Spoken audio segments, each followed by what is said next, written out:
16 horas 36 minutos, essa é a Guardiã da Notícia e agora eu converso com a jornalista Gabriele Tricânico, que vai trazer então uma entrevista aqui com a gente, na verdade candidato à reeleição, deputado federal, que ela conversa agora. Gabi, boa tarde. Boa tarde, Lucas. Boa tarde a todos os ouvintes. Fazendo uma correção, é pré-candidato ainda, né? O deputado Alexis Fontaine, do Partido Novo, vai conversar conosco. Fez uma agenda extensa hoje na região do Grande ABC e finalizou aí na nossa sede, aí na cidade de Santo André. A gente vai conversar um pouquinho com o deputado que veio nos prestigiar e falar um pouquinho do cenário eleitoral. Boa tarde, deputado. Obrigada, viu, por ter vindo aí nos estúdios da Guardiã da Notícia. Obrigado, Gabi, obrigado, Lucas, obrigado aos ouvintes aqui da Guardião da Notícia. E também em nossos estúdios, né, o Proiete, que é o coordenador aí do Partido Novo na região. Eu não posso deixar de citar, né, Proiete? Obrigada, viu, por ter feito essa ponte para levar, então, o deputado aí para a gente participar. Imagina, Gabi, muito obrigado pela oportunidade de nos receber aqui no meu Grande ABC, trazendo o Alexis visitar as demandas aqui. Ele mandou várias emendas aqui para as cidades, então nada mais justo do que receber esse brilhante deputado federal do Partido Novo. Deputado, eu já começo te perguntando, né? A gente acordou a sexta-feira aí com a gasolina mais alta, diesel 90 centavos mais alto. Qual a avaliação que o senhor faz aí de todo esse cenário? E o senhor acredita que esse é um reflexo já da política econômica mundial, em tudo que os países vêm sofrendo decorrente aí à guerra da Ucrânia com a Rússia?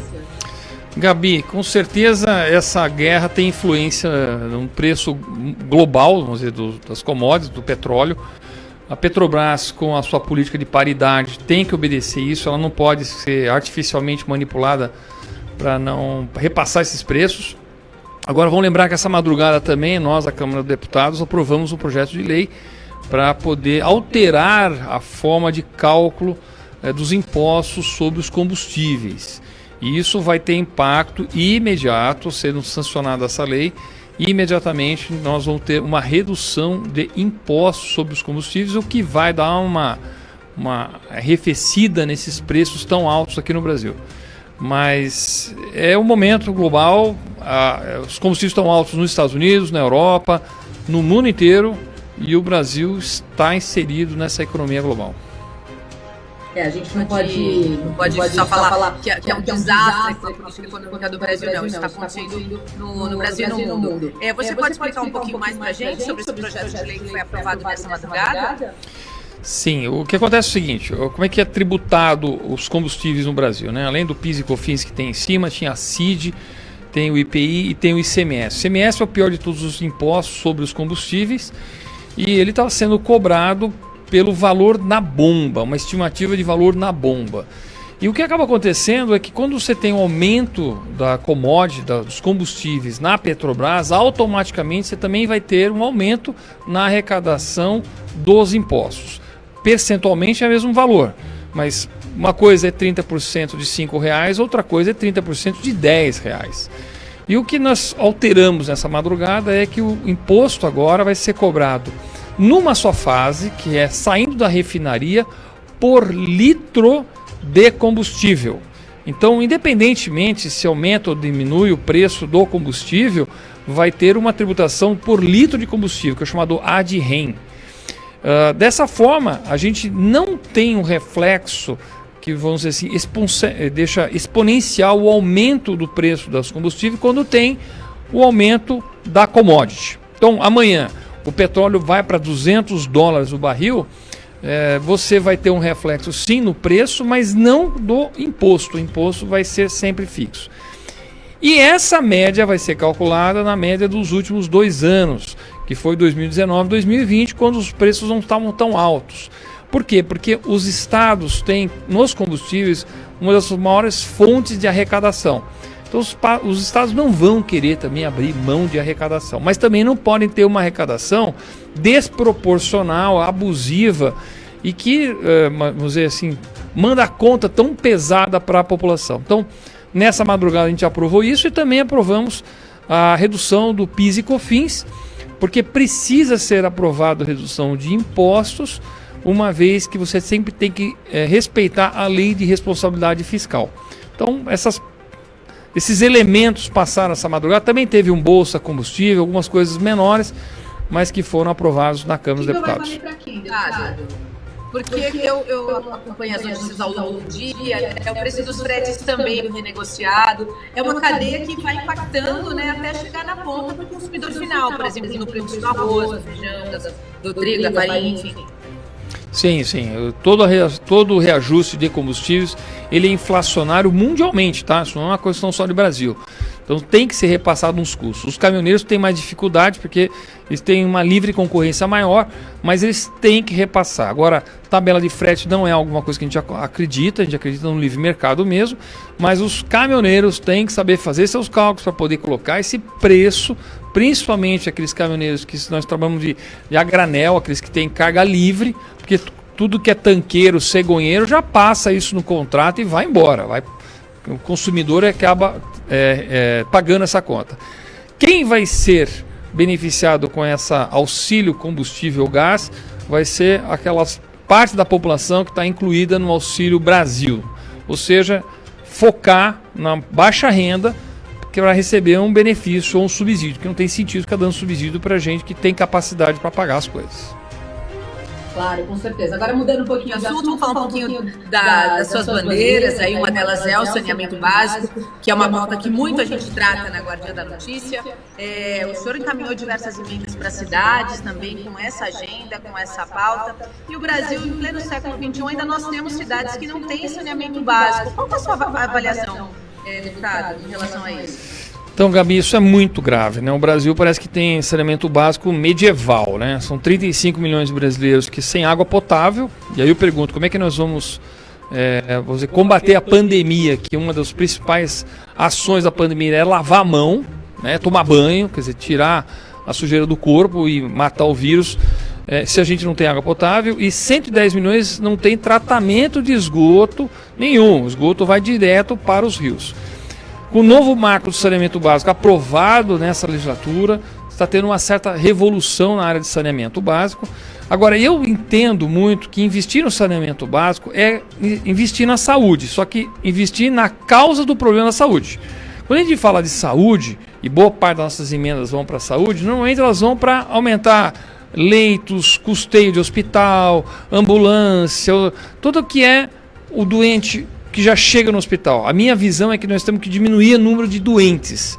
E para isso a gente tem que tratar esgoto, tem que tratar lixo urbano, ou seja, resíduos sólidos urbanos, de modo que a gente dê um tratamento correto a isso. A gente fala muitas vezes de meio ambiente e tudo mais, mas sempre remetendo a uma mata atlântica, a uma selva amazônica, e a gente esquece que o principal problema de meio ambiente estão dentro das cidades. Os rios poluídos, lixo jogado in natura, contaminação, pestes, pragas, todo esse tipo de coisa. Então nós temos que começar a botar o Brasil dentro de um contexto global de responsabilidade com o saneamento básico.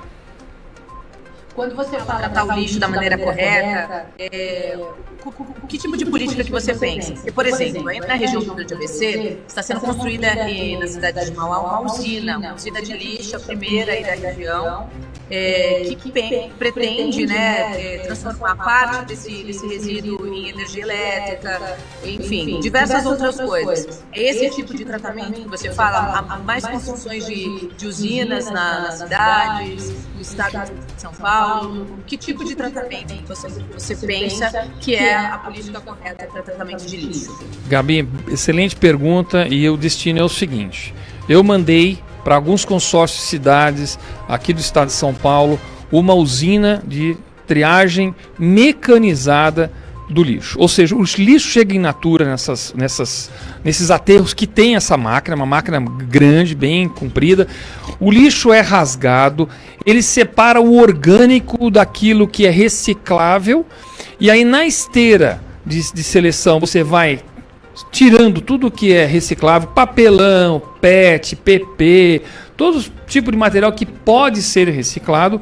E aí você vai ter o produto final dessa usina, são várias coisas. Primeiro, você tem a parte de orgânicos que vai fazer compostagem, adubo para poder fazer com que temos fertilizantes orgânicos, fertilizantes naturais, para poder usar em qualquer sorte de evento que você quiser. 2, reciclagem. Tudo volta numa economia circular. Papelão, PET, tudo que pode ser reaproveitado, vai ser reaproveitado. 3, chamado CDR, combustível de derivado de resíduos, que é uma mistura de papelão com orgânico mais seco, que você queima isso dentro de usinas de cimento, caldeiras, para poder gerar energia, seja para poder fazer cimento, por exemplo, ou para poder gerar literalmente energia elétrica numa caldeira. E por último, você tem aquilo que volta para o aterro, mas é menos de 20%.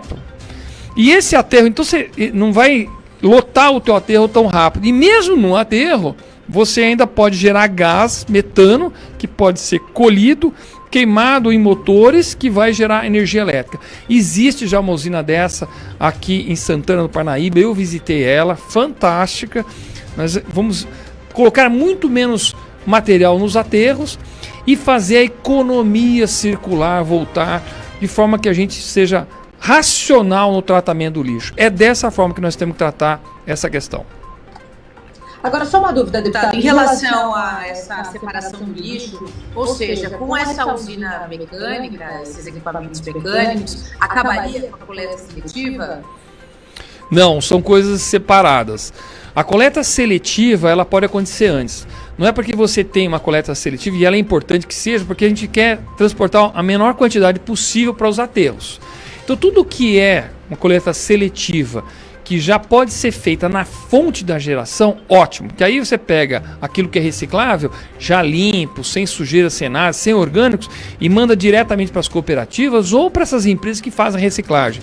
Seja isso numa forma doméstica, residências, ou mesmo numa grande loja. Vamos dizer, as grandes lojas de apartamento, tudo que é embalagem, papelão, elas já fazem essa reciclagem, mas nem passa por cooperativas, né? Aquelas cooperativas que a gente vê de catadores. Muitas vezes já é uma empresa de reciclagem. Mas um não interfere no outro. E quem pensa que vai interferir, na verdade está pensando pequeno, está pensando só no seu negócio, não está pensando no coletivo como um todo. Porque o lixo mesmo, aquele que chega nos sacos, tudo misturado, ele é tratado nessas usinas mecanizadas. Mas o ideal, e eu faço isso, e muitos brasileiros estão fazendo isso, é dentro da tua casa ajudar no processo de já separar o que é seco, o que é molhado, o que pode ser reciclado e o que é orgânico. Só para encerrar essa pauta ainda falando sobre o meio ambiente, dia 22 agora de março é o Dia Mundial da Água. Eu queria que o senhor falasse também um pouquinho sobre as nossas águas aqui no estado de São Paulo. A gente trata muito mal as nossas águas. Nós somos negligentes, nós somos preguiçosos. Nós tínhamos que fazer assim, consciente, de forma muito consciente, começar a assumir as responsabilidades e parar de poluir os nossos rios. Quando eu vejo o rio Tietê, né, e Pinheiros dentro da cidade de São Paulo, e os outros que estão aqui na região, ainda fétidos, cheios de matéria orgânica, eu percebo que a gente tem que assim, encarar esse problema de frente. Eu conheci e conheço muitas cidades no mundo, as grandes cidades sempre nasceram do lado dos rios, tá certo? O Sena, o Tâmisa, em Roma, todos esses rios sempre foram muito maltratados, mas chega um momento que a gente sabe que é fonte de doença, fonte de falta de saúde e inclusive, fonte de desigualdade social, porque aqueles que não conseguem enfrentar isso vão ficando doentes e vão ficando para trás. Nós temos que encarar isso de forma muito responsável. Mesmo um Brasil que tenha muita água, não pode negligenciar uma riqueza tão grande para a humanidade. Como é que é tratar dessa pauta lá no Congresso, né? Como é que é falar dessa área, né? Porque o que eu sinto, a gente que corre bastante aí falando sobre a nascente do Rio Tietê, sobre o saneamento básico, a gente todo mês tem um grupo especial aí na Guardiã da Notícia. Como é que os deputados enxergam isso? Gabi, isso foi muito bem tratado no novo marco do saneamento básico. Então, todas as empresas municipais, estatais, que têm responsabilidade sobre o tratamento do esgoto, tratamento da água, têm que entregar resultados. Elas não tinham que entregar resultados, elas simplesmente sentavam em cima daquela concessão, não faziam o trabalho delas, não investiam em coleta de esgoto, não investiam em tratamento de esgoto, ou investiam e largavam aquilo muitos anos sem nenhum retorno. E agora, com o novo marco, ou essas empresas entregam os resultados, não sei exatamente qual o ano que tem para entregar 90% de esgoto tratado nas cidades, ou elas obrigatoriamente vão ter que fazer uma parceria público-privada com alguma empresa que vai fazer isso. Então, o novo marco do saneamento básico obriga e abre a possibilidade da iniciativa privada, que era praticamente proibida, né? Estava tolhida para poder trabalhar nessa área de saneamento, para que o brasileiro como um todo tenha a água tratada. Agora, eu queria a sua avaliação em relação às cidades que começar e cobram a taxa do lixo, porque isso virou uma polêmica, mas está no marco regulatório do saneamento.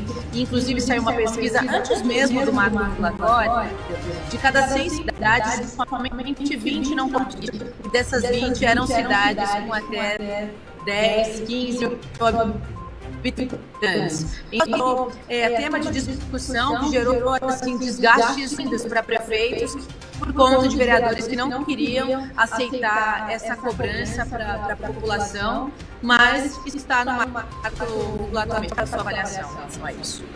Gabi, só repete o nome pra gente, pra quem é essa pergunta, porque cortou aqui a chamada. Para o deputado Alexis, para o deputado.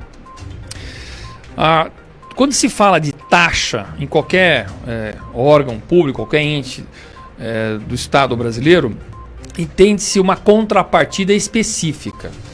Então, se o lixo não está sendo cobrado, a coleta e o tratamento do lixo não está sendo cobrado em nenhuma outra rubrica da prefeitura, seja no IPTU, seja alguma outra taxa, eu acho que é correto a prefeitura cobrar essa taxa pelo volume. De modo que, por exemplo, se eu quiser fazer a própria reciclagem, eu dentro da minha casa eu tenho compostagem, então eu já vou mandar menos orgânico para a prefeitura. Então eu poderia tratar isso de forma diferente. Também há estímulos em condomínios residenciais e todo o material que é reciclável, que as grandes cooperativas já estão até pagando por esse material, porque é um material que tem valor, que elas podem vender. E aí você começa a estimular que a sociedade, se não fizer nada ou for negligente, ou simplesmente botar tudo junto dentro de um saco de lixo e mandar para a prefeitura, que ela tenha que pagar. Mas se ela conseguir diminuir isso, ela pague menos. Eu não vejo problema em cobrança de taxa de lixo, desde que essa taxa não esteja sendo cobrada em outra rubrica. Né? A famosa história do IPVA junto com o pedágio. Quer dizer, se eu pago IPVA, por que eu tenho que pagar pedágio de novo? Né? Uma discussão que sempre tem.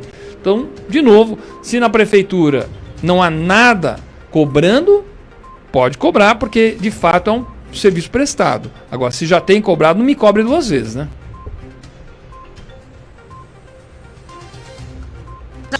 Esse bate-papo com o deputado Alexis Fontaine, federal do Partido Novo, também a presença em nossos estúdios do coordenador, né, do Partido Novo na região do Grande ABC. Última parte agora do nosso bate-papo, da nossa conversa.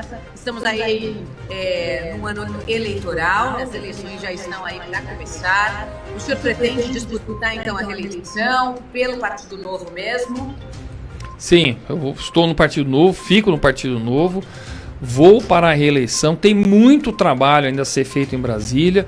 Existe toda uma necessidade de a gente estar lá para poder evitar a aprovação de projetos muito ruins que aparecem lá. A fiscalização de todo o poder executivo continua de forma extremamente responsável, coerente, de bom senso, tá certo? Sem ser uma oposição chucra ou simplesmente oposição por oposição. E também para poder trazer propostas, que é principalmente a minha pauta, que é a geração de emprego, de inclusão social produtiva, de combater o custo Brasil e trazer o Brasil mais competitivo, mais investimentos. Há muito, mas muito trabalho a ser feito ainda. As reformas que não foram feitas nessa administração, você acredita que elas devam sair? Eu entendo que a reforma tributária, se não sair ainda após as eleições neste ano, com certeza deve passar na próxima legislatura. Ela só não passou nessa legislatura por causa de pandemia, que inverteu a pauta, que nós tivemos que alterar absolutamente tudo, porque havia uma emergência, havia uma pauta prioritária. A reforma administrativa tem que passar, não vai passar nessa legislatura, é claro, para nós, na próxima legislatura, para entregar um Estado mais eficiente, menos inchado e com mais meritocracia para aqueles que trabalham corretamente dentro da administração pública. Essas são as duas grandes reformas estruturais que não conseguiu passar ainda nessa legislatura, mas que eu tenho esperança que uma passe e a outra vai com certeza ficar para a próxima legislatura. O Partido Novo tem candidato à presidência da República, né? Positivo. Tem o Luiz Felipe Dávila, cientista político, extremamente preparado, uma pessoa com um perfil que eu gostaria muito de ver na presidência da República. Deputado, obrigada pela sua participação. Proiete, fala um pouquinho pra gente aí, organizar na região do Grande ABC. Gabi, o Partido Novo aqui no Grande ABC ainda, a gente está até o dia 15 desse mês aqui, estão abertas as inscrições para o processo seletivo. O Partido Novo realiza processo seletivo para captação de candidatos e seleção, recrutamento e seleção, diferente da maioria dos outros partidos. Eu, inclusive, participei do processo seletivo, estou aprovado como pré-candidato a deputado federal pelo Partido Novo. Todo lugar que a gente passou aqui, o pessoal falou, poxa, mas concorrentes, tá correndo junto aqui, mas defendemos a mesma bandeira, apoio o Alexis me apoia, e eu acredito que o Grande ABC tem uma carência muito grande de lideranças locais aqui no Congresso, inclusive. Então é preciso um trabalho muito grande. Então quem tiver interesse em se candidatar, se inscreva lá no portal do candidato do Partido Novo para participar do processo seletivo. A gente tem a esperança de compor aqui, fazer uma cadeira de deputado federal na nossa região e uma cadeira de deputado estadual também aqui na nossa região do Grande ABC. É muito importante a gente praticar a política na nossa vida, no nosso contexto, na nossa família e na nossa região do Grande ABC. Então, muito obrigado, Gabi, pela oportunidade. E o Partido Novo também tem um candidato aí, pré-candidato ao governo, né, do estado, que inclusive é um deputado que nasceu aí na região, né, de São Bernardo do Campo, né, Proiete? Exatamente, a gente tem já aprovado no processo seletivo também o nosso deputado, hoje deputado federal Vinícius Poit, que ele é nascido aqui, tem raízes na região do Grande ABC, nasceu em São Bernardo, estudou a vida toda aqui em Santo André, teve na nossa região recentemente. Inclusive te mandou um abraço, viu, Gabi? Falei com ele ontem pelo telefone, e o Vinícius Poit vai concorrer ao governo do estado de São Paulo. Então o Partido Novo vem com uma nominata forte para deputado federal, tem vários candidatos muito bem preparados, assim como o Alexis. A gente vem com o Vinícius Poit, candidato ao governo do estado de São Paulo, subindo nas pesquisas aí, uma excelente opção. E a gente tem também aprovado o nosso querido deputado estadual Ricardo Melão, que vai ser candidato pelo Partido Novo ao Senado no Brasil pelo estado de São Paulo. Então, Luiz Felipe Dávila à presidência, Ricardo Melão ao Senado, Vinícius Poit ao governo do estado e uma chapa repleta de craques para deputado federal, incluindo Alexis Fontaine, Paulo Proietti, Adriana Ventura e mais um monte de gente aí. Proiete, pela sua participação, volte mais vezes aí conosco, viu? Obrigado, Gabi. Deputado, pela participação, olha, de Brasília, liga pra gente, passa informações aí pra gente em tempo real aqui no nosso programa na transmissão, tá bom? Pode deixar, Gabi. Obrigada pela participação. Olha, obrigada a você que nos acompanhou aí. A gente som na Guardiã da Notícia, começa o troca de partidos, os pré-candidatos estarão aí nas 3 regiões do estado de São Paulo. Em Santo André, no Grande ABC, em Ilhabela, no Litoral Norte, em Arujá, no Alto Tietê, a Guardiã da Notícia no estado de São Paulo, passando em primeiro tramo as informações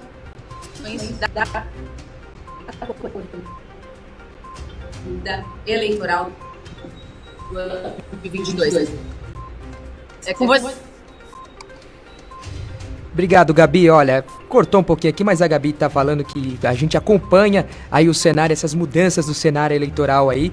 E em nome dela agradeço ao deputado Alexis Alexis Fontaine. Alexis Fontaine, só pronunciei errado o nome aqui, mas eu agradeço também ao Paulo e a toda a equipe que aqui veio para essa entrevista. E você continua com o melhor do Lounge Music até às 8 da noite aqui na Guardiã da Notícia. Vamos para um rápido intervalo comercial e daqui a pouco voltamos.